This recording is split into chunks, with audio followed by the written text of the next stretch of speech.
beyond logistics, I want, let's talk. Let's move the discussion into the resource management focused aspect of the talk today. And I wanted to ask you guys. Let's start with the costs of engineering, of having an engineer.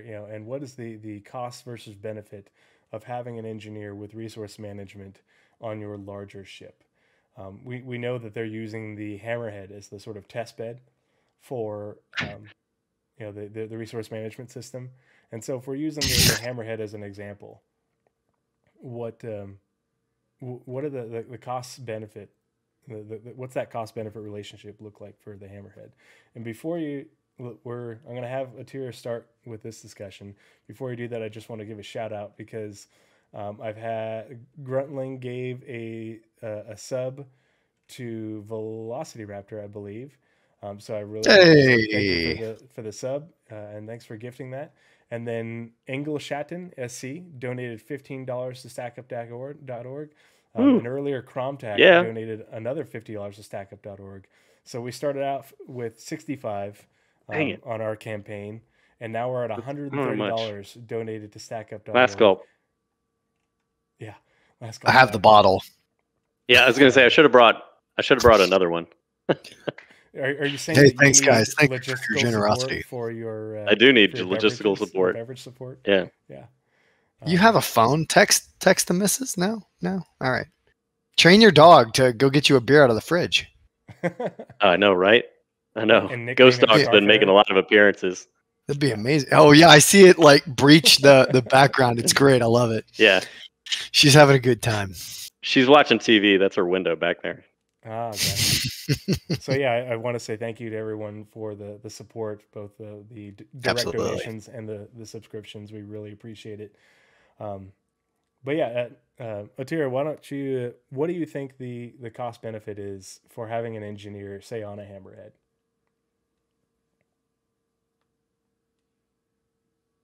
So in ammo, we have when we did a huge mining up a while back, and it was right after we'd done our. So I'm going to address cost as in pay, and then cost as in effects if you don't. And as a part of that, I just put out my legal piracy video, which talks about privateering, and I broke down I read a whole bunch to get that right, and how contracts worked back then, how a single ship would break up, how each of the crewmen were paid. So how the captain was paid, how the sponsor of that particular adventure was paid, and in this case it would be like an organization, and then the quartermaster and all these people, right, all the way down to the able-bodied seaman who gets paid 1 or 2 shares for their participation. And we actually used that. They did things. They swabbed the deck. They kept the ship clean. They did things. They did things. Well, no, it but wasn't then just participation. His ass wasn't swabbing the deck when cannons were going off and they were taking over a ship, right? I mean, he was in combat. He was doing stuff. So he gets a share, right? So we broke it down, and we had Juro, who's one of our smart guys who understands Excel. I can't do that. He broke it down. He created a nice matrix that we broke out. The guy doing the mining who has the most amount of risk, right? He gets X amount, right? And it's the majority. And then you have people who are escorting, people who are escorting and spotting. So some people might just hover over you. Other people are blitzing all around looking for additional nodes, right? And so they're actually hunting for you. And then they might just sit on a node, and then you come to them. And then you have passengers and gunners and things like that. Gun bros, right? Turret bros. I think that's what we decided to call the official title. Turret bros. TVs. And right, and so they all get like a cut of each run. So you fill up your hull, you blitz back, you put that in. That's the job. You record it on the pay chart that we have, and then it auto calculates how much each person gets, right? And then you put names on there and all that. It's the same thing, right? So if you take out a Hammerhead and you've got turret bros, you've got your captain who might be the pilot, probably shouldn't be the pilot. You should probably have a pilot, and then in the second chair is the captain who's in third person, let's be real. And he's like looking for targets and trying to identify things and then popping back in. And dear God, CIG, give us a way to designate targets in our, like in the near, right? Instead of just that I have to target it and hit like, what is it, Alt-1 and designate a target. It's silly. I don't like that. It was more than 3. Yeah. Right. And then you got an engineer, right? So you've got 2 in the cockpit, 6 if you're fully outfitting the guns, right? And then you have, so that's 8. And then you have 1 guy who's 1 to 2 guys, let's hope, that's running around doing relay. And so how you as an organization want to pay people is up to you. And we don't know what engineering gameplay is going to look like. We know that there's some aim assist for turrets. We know that gunning is a hell of a lot of fun, right? All of that factors in how much you pay someone to have a good time, right? And then, but then you got that guy who's running around. He has to know the layout of the ship perfectly. He has to know, like I was writing on here, I think we're going to have, I hope even in tier 0, we have different quality fuses and relays that so ABC, right? And then we also have industrial, military, civilian, and each one specializes in certain things, right? Each of those relays, they have different stats that help us do different things. Well, that engineer has to know the perfect layout of the ship and how to get places quickly, where all the relays are, and the best relay to go in the best spot based on what his inventory is, which he's probably keeping on his person in a backpack. So he's got to then be able to run around and know when something's broken and go repair it. It's timed. It's high stress. I think he's going to get paid a lot. I think on a big ship, hold on, I'm almost done. I promise. The cost of not having that when they implement this is detrimental, because if you don't have that person doing that, when you're other side, my left, your right, port side, guns go down, and then they just all hang out on that side of your ship and pound you until you go into soft kill. Or port side shields go down. Or port side shields go down and it fries the emitter, and he can't, there's nobody there to put in a new card and bring those back up. I think the cost of not having an engineer is going to be extreme, to the point of losing big fights all the time. So, and now I'll give it to Nycob. Sorry, long explanation. I totally agree with you. I'll add one thing. The S1 perspective of it as well. Logistics and finance. Yeah. Logistics and finance, right. So the one thing that I think is key to understand with the engineer and the gameplay that's going to come with, it's because I know they've advertised mostly relays, but the other big thing that they advertised, and it was a real subtle way of doing it, because I feel like a lot of people focused on the life support system in terms of just oxygen to breathe, but they put a lot of stuff in Citizen about fires and fire management. So really what you're looking at for the engineer gameplay when they become critical is when a compartment or a piece of equipment or some bay catches on fire and compromises your ship. You want the engineer that can run around. I know. Well, I'm not gonna lie. In engineering, I mean, it's really just like, it's everybody on a submarine, because we don't have seamen. So like everybody's a trained firefighter. Everybody is trained in basic damage control for flooding, fire, all that kind of stuff. And you have to be good at that, because that is the life of the ship. If the ship catches on fire, you're all going to die. So all it takes is to spread and kill your atmosphere. Your life support systems become too overwhelmed, and it doesn't take long. On a submarine, if you can't get a fire out within the first 2 to 5 minutes, you've probably lost the ship. So really when it's going to become a really big deal for engineer and not having one, because if you don't have somebody to run around and put fires out, to change around life support systems and settings, to vent a compartment, to starve the fire or whatever, and pay attention to who's got breathing protection on. And by the way, we're definitely going to be approaching that style of Expanse gameplay where it's fine to be not in your spacesuit pre-fight, but the moment you've got a fight coming up, it's like, dude, get your gear on, because the moment the fight's on, one of the best things going to be to do is to vent the ship's atmosphere so that fires can't start within the hull. Like, no joke. That's going to be probably one of the best strategies to go with, is just like, you guys were all on oxygen on our suits while we're in this fight, because if there's no oxygen in the ship, then you can't start a fire. It needs oxygen to burn. Well, correct me if I'm wrong. There are fires that can burn without oxygen, right? Yeah, but I mean, that's when chemical fires. Yeah, but I mean, like, I don't think. Yeah, I was gonna say chemicals. I think you're just giving John Crew bad ideas. You're giving him timelines, 2 to 5 minutes. No, 10. Come on, 10 minutes, John. 10. Like, oh my gosh, like you're giving him all these like realistic timelines. It's going to be horrible. So you're talking about your air supply though. Like if you do vent the ship, and everybody is in their suits, I imagine that if you're doing EVA, and you have an actual spacesuit, you're going to have more air supply. But if you're just in a flight suit, what you would need to do in order to be running around doing your job and sitting in a turret, your turret bros, sitting in the pilot seat, you're not going to be wearing full on armor. You might have like a light suit. And so the amount of oxygen that you carry with you in that setting is limited. I don't think you're going to have an hour of oxygen on your baseline suit that you'll be running around operating a ship in. You'll have, 15, 20 minutes or so, because you don't have a big old oxygen tank on your back, and you can only compress so much. But you should be able to have extra bottles hanging off of your suit. Yeah.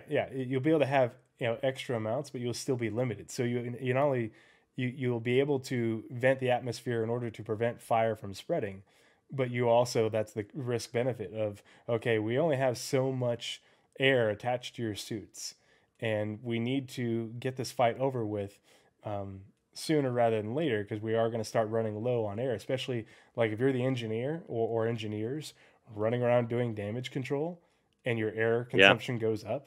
That's like, that is super cool risk benefit gameplay of like, okay, I don't want a fire to spread, but I also have to manage my people. In that they can only be in their vac rated suit for so long, and they can't operate the seats on a ship in a heavy EVA suit or something, or you run slow. Well, I mean, even as it stands right now, you can't stab yourself with an oxy pen while you're in the turret. No, I was seeing somebody just stab themselves with an oxy pen. That's where you got. Yeah. You can't do that. You'd have to get out of the turret. But an engineer with an oxy pen in their hand, pretty sure they can get to you. The hammerhead turret's a little weird. You got to be able to open it. Yeah, the hammerhead turrets would be the weird one. But like some of the internal ones, like if you're on a remote turret or something like that, like somebody can come and stab you while you're in the chair. Absolutely. Yeah. So that's an interesting style of gameplay there, where you've got somebody running around your ship, just like, all right, it's vented to vacuum. And somebody has to run around in the long sustained fights. Like first to mind comes Xenothreat for me. Xenothreat, you end up in a perpetual fight sequence in a ship like a Hammerhead for a long time, and that's a long time to sit there with no life support system active, refilling your suit's oxygen tanks. Now, don't be wrong, you might be able to find a break in the fight, and then that's good gameplay for an engineer who's got to like, all right, we have so much before we have to deal with another wave, get the ship's atmosphere back, so that our suits refill, our tanks refill, and then, make sure you turn it all off by the next fight. That's a critical job now for an engineer. you mean vent the ship for 15 minutes at a time in a ship and repressurize. You repressurize to give, it's like a cycle, and then you vent again. Yeah. And then I guess the question then becomes, when you vent a ship, there's emergency venting, and then there's controlled venting. Controlled venting, in theory, 900 years in the future, self-vents stuff back into the tanks so that you're not wasting O2. Yeah. Yes. And then emergency venting is like all the airlocks open, and it's like, poof!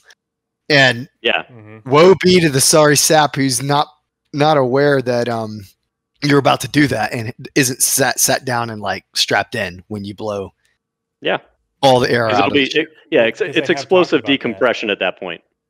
I have talked about how you will have limited air supply in order to recharge your ship if you do an explosive decompression like that.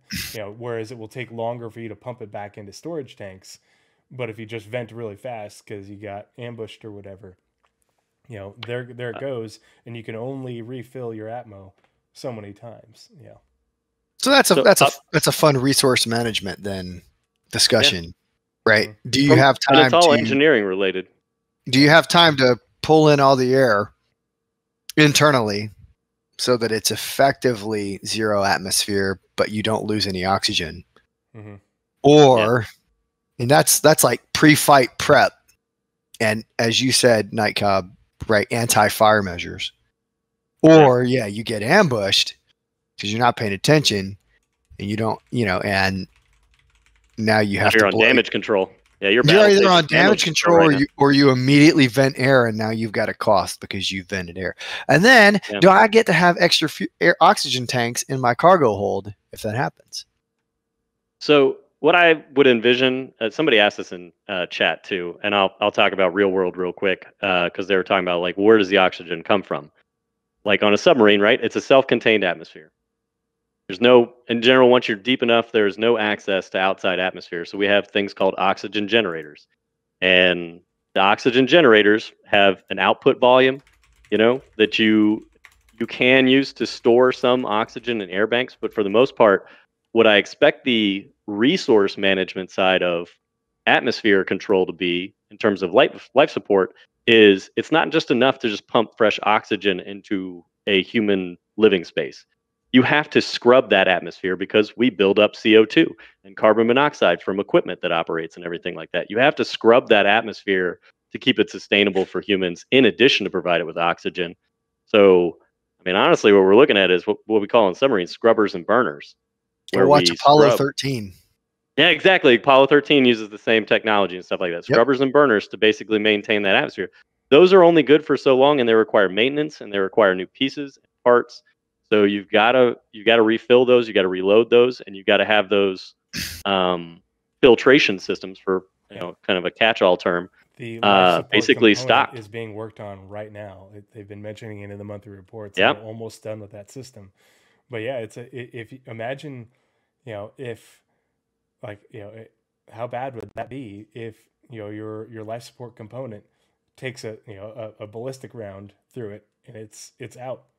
And and you've got 15 minutes to replace it because you've ended the atmosphere and now you don't have the system to replace it.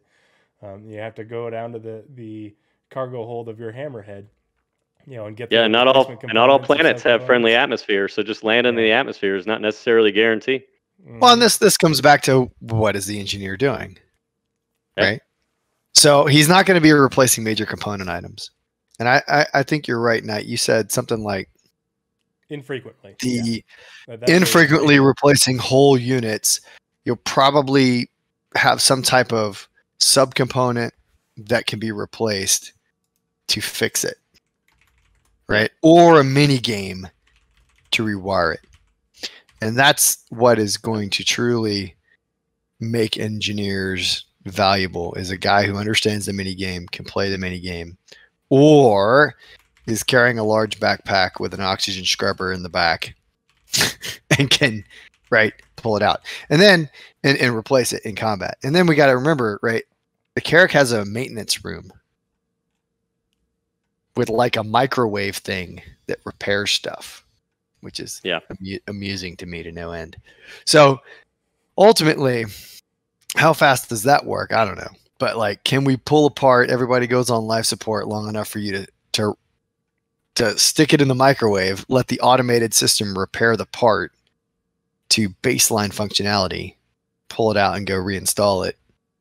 You're not going to be doing that in combat per se, but you might be. You might be combat long enough, and you're like, oh, we're on a timer in between waves of Xenothreat, and you've run out. Yeah, no, that may be true. Yeah, you might have to, which is Salty's going to be pissed because, of course, the maintenance room is on the other side of the ship from the engineering section, which is poor level design, but poor ship design. But yeah, I mean, you got to pull out the scrubber, run up, stick it in the thing, let it cook, pull it out, run it back, put it in. But yeah, I don't know. And But the engineer is going to have to carry spare components, crap tons of relays, crap ton of fuses, crap tons of subcomponents, and he's got to be able to replace it all. And he's got to know the ship intimately enough to be able to get to the right location quickly and efficiently. And that's going to be huge. Like, it's not just going to be enough to be an engineer. Like, you're going to be looking for those people that are like, especially on the larger ships, like, I need a Corsair, like, knowledgeable engineer if I'm going to take that into regular combat or use it as a pirate ship like everybody envisions for it right now. Because they're going to have to know, like, the ins and outs of the relay network, the the damage control panels, the life support panels, and there might be some value even in learning, like, how quick it is to vent one particular room, how long it is to restore atmosphere in the ship once you turn all the O2 generators back on and everything like that.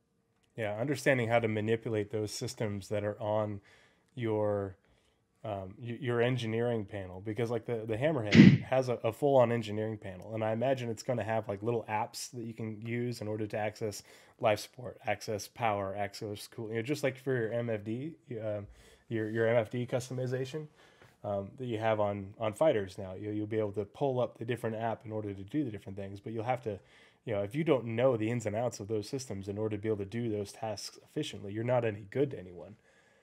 Yeah, and somebody brought up a really good point in chat, and I don't want to ignore it, because they're talking about on larger ships, you're going to need multiple. You're going to need, and I love it. Now we're really talking about ship to Navy, kind of like comparison. You're going to need a department. You're going to need an engineering department, and you're going to have a department head, an engineer. Hey, Trey, have you watched my chief video? Engineer. Have you watched my video on my second video on capital ship organizational construct? I will admit I have not yet. What about you, Knight? No, but I'll go check it out. Yeah. I sat down with a guy and talked for 3 hours, I think, about that. Departments, managing. Yeah. You have to assign parts of the ship to people. Yeah. Yep. I'm going to plug that. I have a whole video just about this and how you manage a capital class vessel in a way that makes sense that the real Navy does. Let's see. Yeah.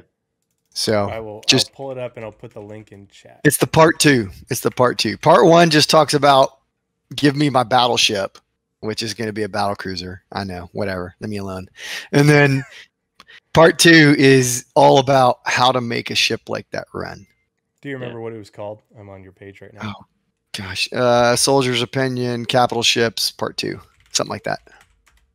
Shady Phase, I saw your comment there about designated damage control teams. The world I like to live in is that everybody's responsibility is damage control. So I like the idea, especially on the smaller, like gunboat size Corvette ships, like you're not going to have a huge crew, so it's not necessarily worth it to designate an entire team to damage control.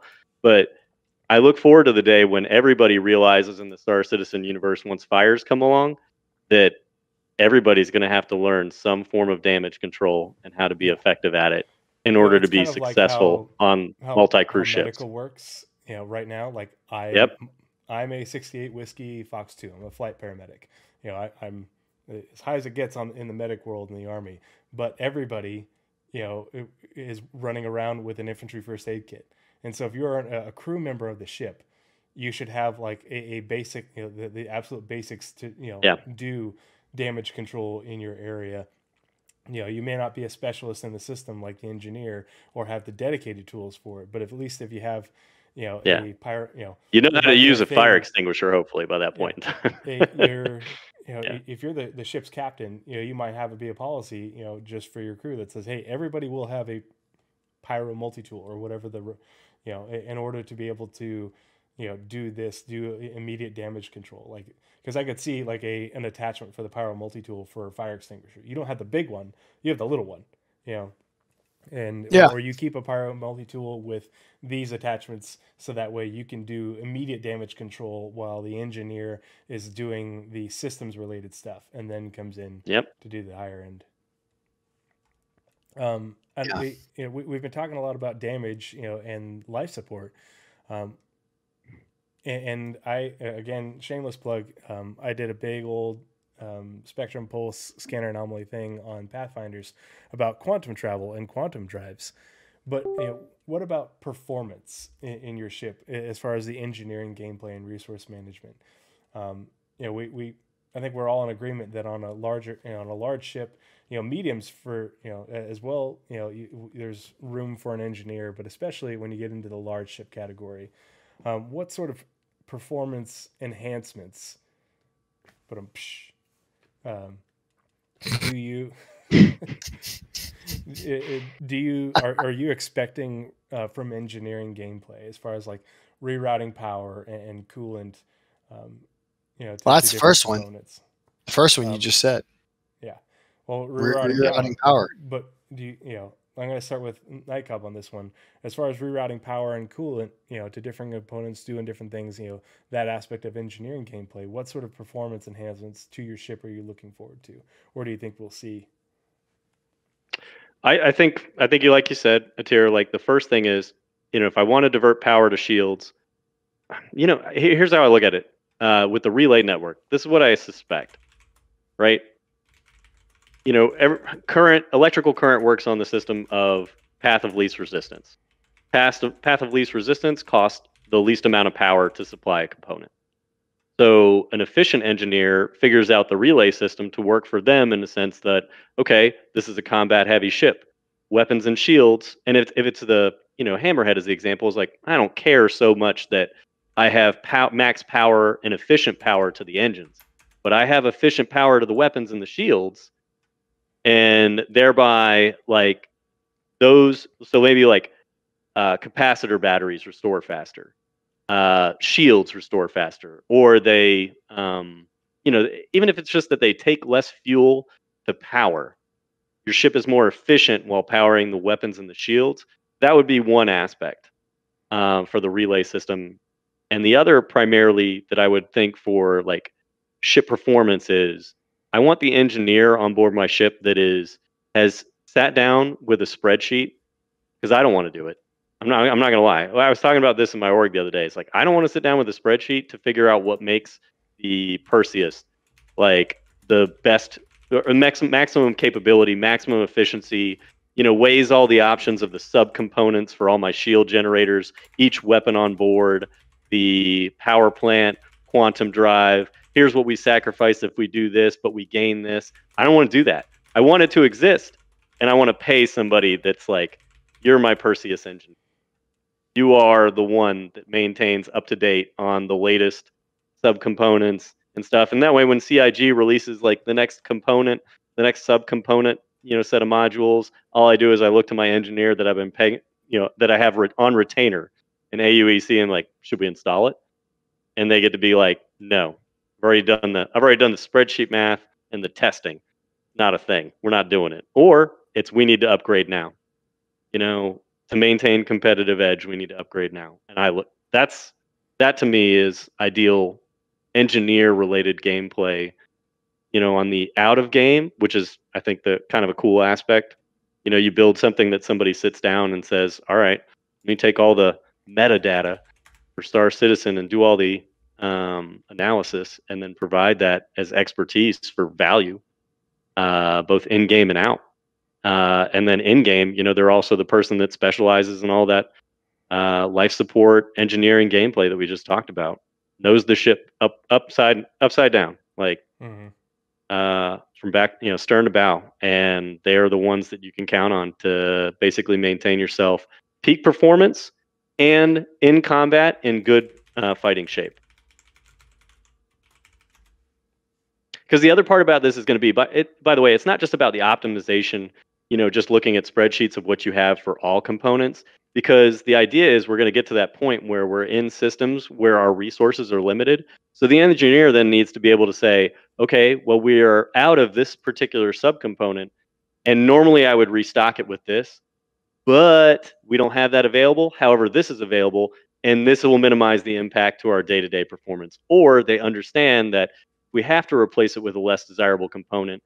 Immediately, they can tell me, this is what we should no longer do in a fight. This is what we should do in a fight to compensate for the fact that we're no longer using our standard gear.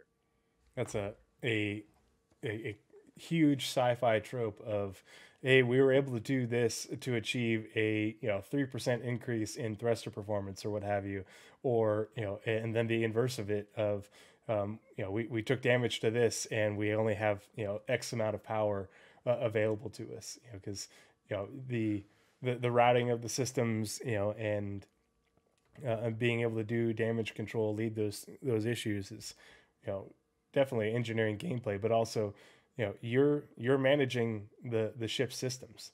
Like you congratulations, you just got promoted to manager.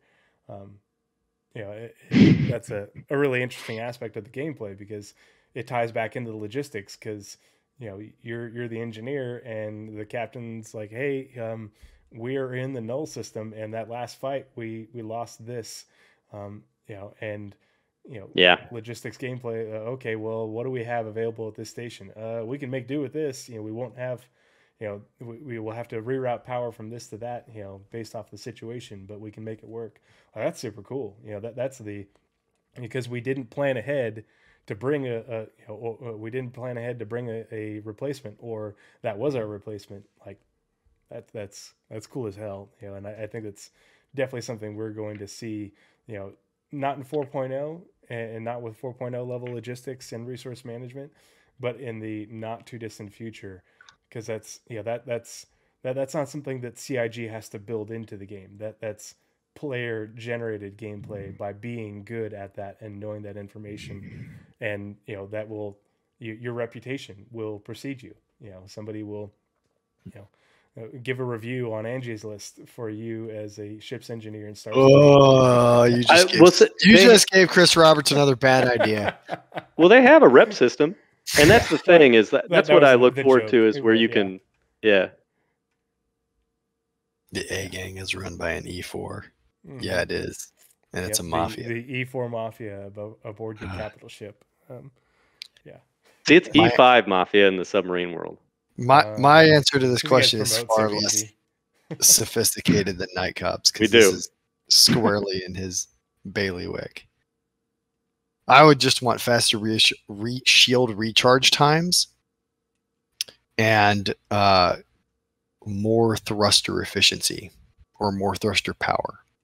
So when we think about, those are really it. So when I go into a turn and I'm trying to bring my turrets to bear so that I get the most turrets on target as possible, I want to be able to do that quickly, and I want to be able to stop that rotation as quickly as I can so that they can engage. And for a large ship that has a lot of inertia, I think that's going to be a lot of fun. And then, and important. And then again, shield recharge times, or reduce the time between, like when a shield goes down and it has that 3 to 5 seconds. I don't remember what it is. Yeah. Before it begins to recharge. Yeah. I want to eliminate that through components. So if I have the best components out there, grade A military technology, right, which we all know is BS, but being able to give it away. I know, right? It's the best. We're gonna know our secrets. Oh shit! It's the best. But being able to mitigate that time to almost nothing, so the shields are immediately popping back up. Those are the two things I would want. I'm not so concerned about, for large ships anyway, guns, because that's going to happen eventually, right? But survivability is my key there, and getting that back up. Although being able to rapidly refill capacitors that are holding ammunition, energy ammunition, would also be maybe a third thing. Yeah. Don't care about that would be afterburner based off what's going on. If you're like, for me, I'm thinking about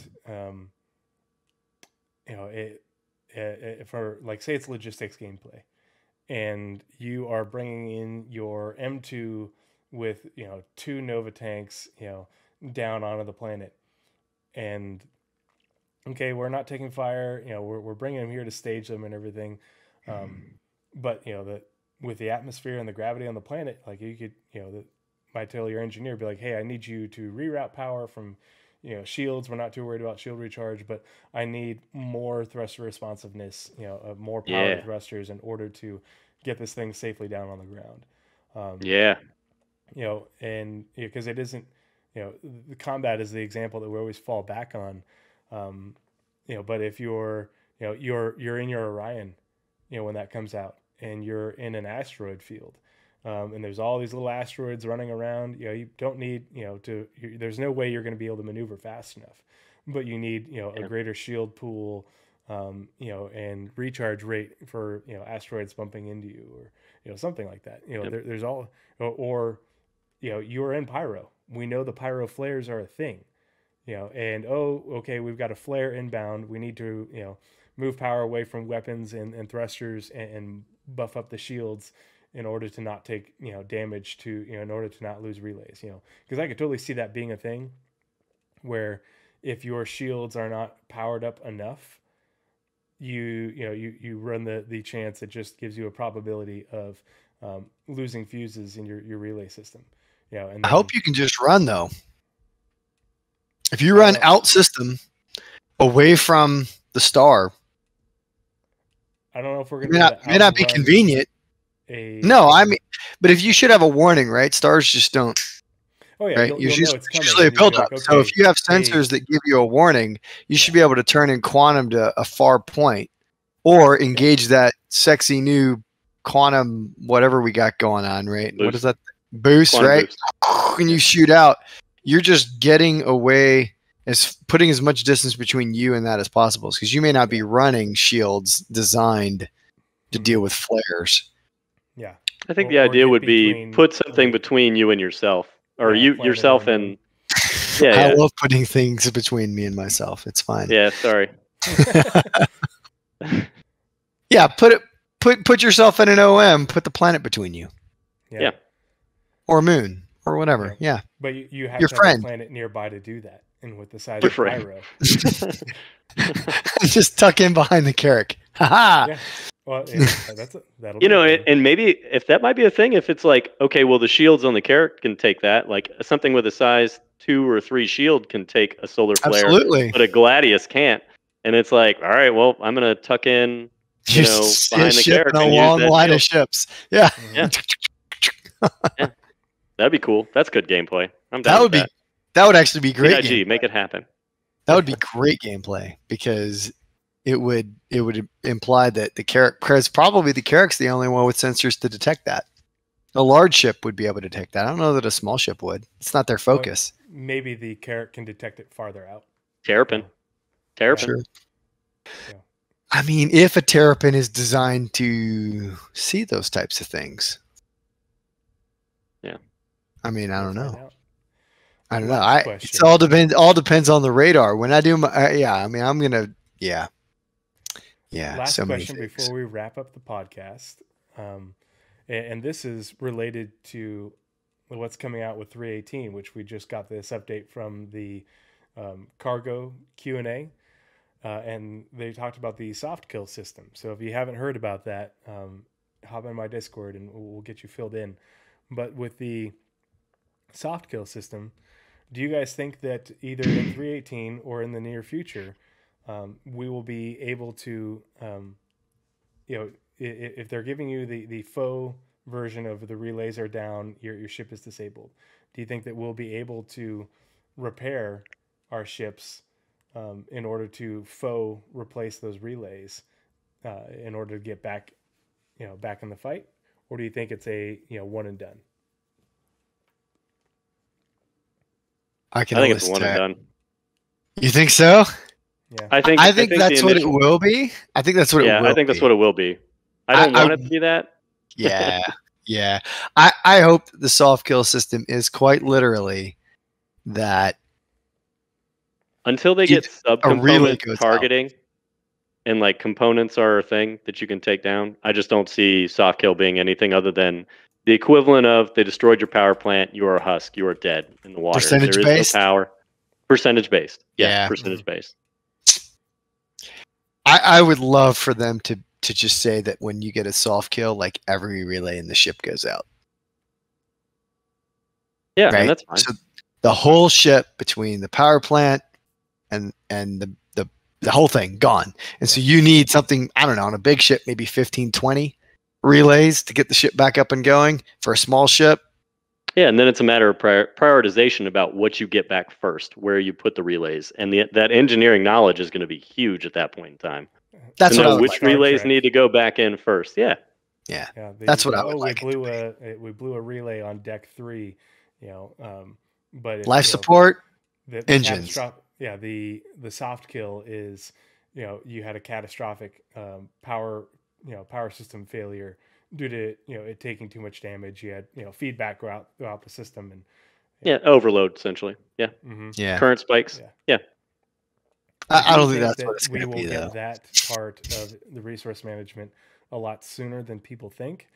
We've been using the Hammerhead as the example, and that one's going to be the first one. I don't think it's, with the way that they've been building ships, I don't think it's something that will take long for them to do a wider implementation of at all. I think they're building the system, but then taking that tech and moving out to other ships and larger ships or other large ships is.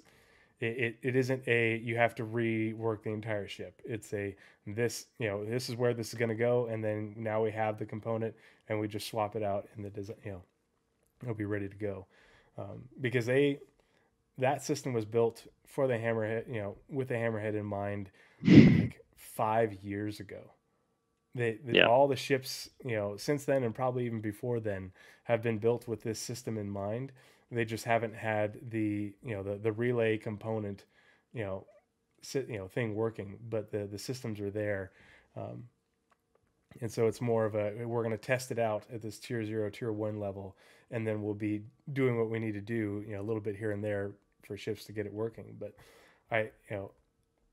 the going from that soft kill system to that, that fuse system, that's a pretty easy win. You don't have to have physicalized damage. You just have to say that at this damage, it triggers this percentage, and then, all your power goes out. You have to, replace, the relays, here, and here. Like, it'll randomize, okay, these ones are all out, and then your ship's, toast. You replace those, and then you're back up.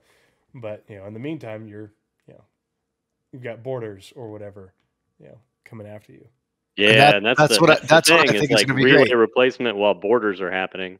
Mm-hmm. Now the question is, are they going to fix the shoot the door open problem?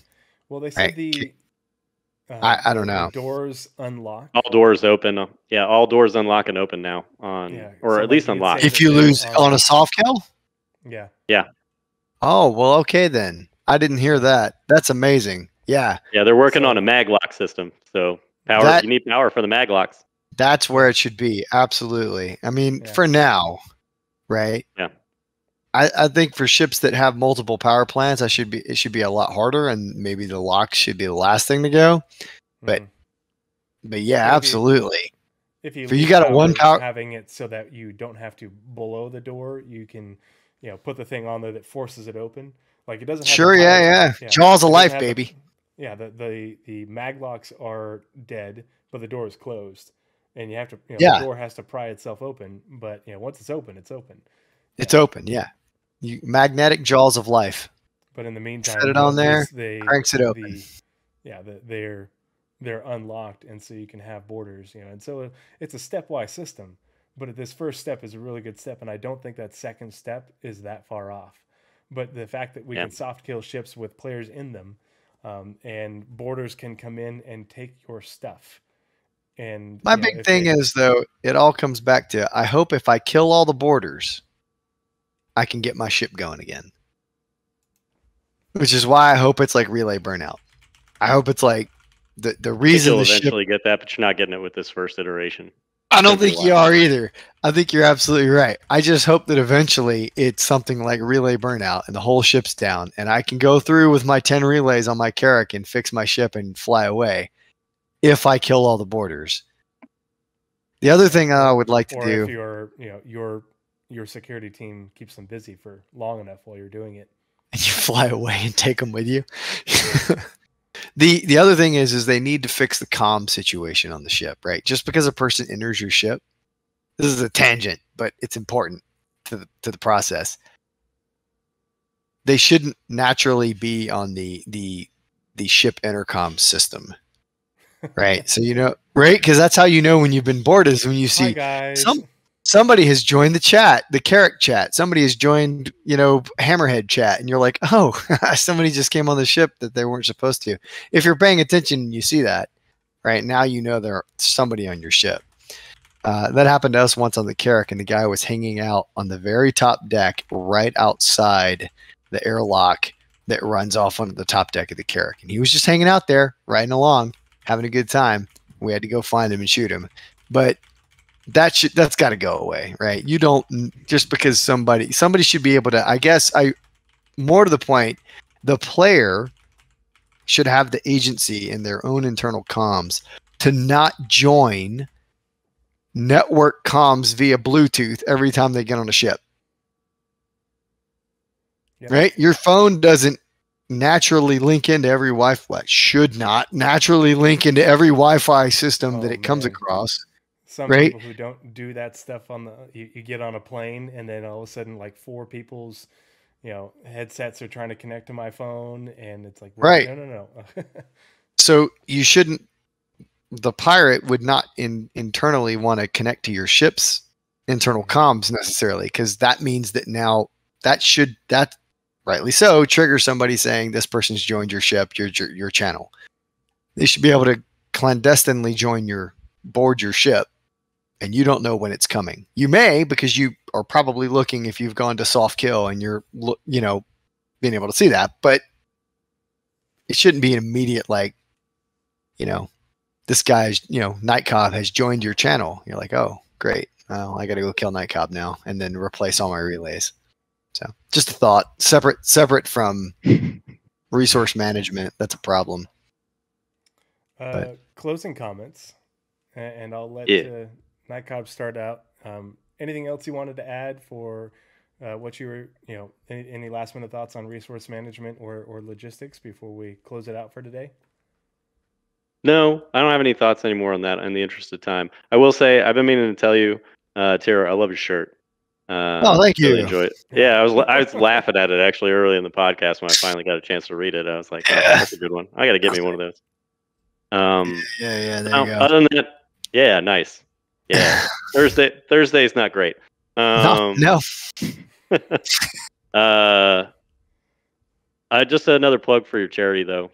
Stack Up Org and stuff like that. You're not the only Veterans Day stream I actually saw today. I saw somebody else. I think it was Aurelia, who's in the Air Force, and a Star Citizen. We got to get her on. Yeah. No, I said as much. But she was doing a Stack Up Org Veterans Day podcast too. So if you're watching and stuff like that, definitely support the charity. It's for a good cause. Mental health in the armed forces is a really big deal. Yeah. So big we deal. need it. Just a tad. Yeah. That's all I've got though. Awesome. Attira Kell, any final thoughts, bud? This is horrible, but I'm going to say it anyway. Speaking of mental health, what I'm drinking today. You read it? It's Glendronach. Yeah. Oh, is that Scotch? So, yeah, single malt Scotch in a 4-1, so 4th Brigade, 1st Armored Division. I don't know if you can see that.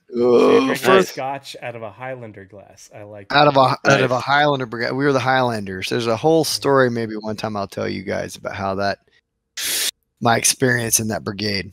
Most of it good. Yeah, just closing comments. I think I'm going to go back to the admin side of things. You're going to pay your engineers a lot. If you got a good engineer who understands a ship like the Idris or the Banu Merchantman, one of these complex, large vessels, they're going to warrant a substantial cut of the profit because they're ultimately going to be managing, as Night Cobb said, a division of people. So probably 15 to 20 individuals, giving them direction, where to focus, right? Ensuring that the right tools are on board, making sure that power flows to the right place at the right time. All of these things are going to be complex tasks. And sure, you can get an NPC with a +5 to engineering, whatever, and he'll do X amount of job and direct other NPCs to do that work. But in reality, having a real thinking human who can adequately prioritize engineering, gameplay, and resource management. And people are a resource, right? You have a finite amount of people that can fix a finite number of problems at a given time. And that person is going to get, I mean, not as much as the captain per se, but like I would imagine they're going to get far, far more than the weapons division chief or any of that, right? Because they are keeping you alive and making sure you are you're solvent and capable. Yeah. I don't know if it's in your video or not on Capital Ship, but the highest paid department head, second to the captain, is the engineer officer on most ships. And that's due to rank? Yeah. Well, they usually get spot promoted to take the job to be the engineer officer, where the weapons officer, the navigation officers do not. So they make rank faster. They get spot promoted, usually up to lieutenant commander. From lieutenant almost immediately. So they go from 03 to 04 without having to wait their time, wait for their promotion cycle, and they get an engineering bonus. Nice. It's pretty significant. Yeah. You're giving Salty all these bad ideas. It's sort of like, wow.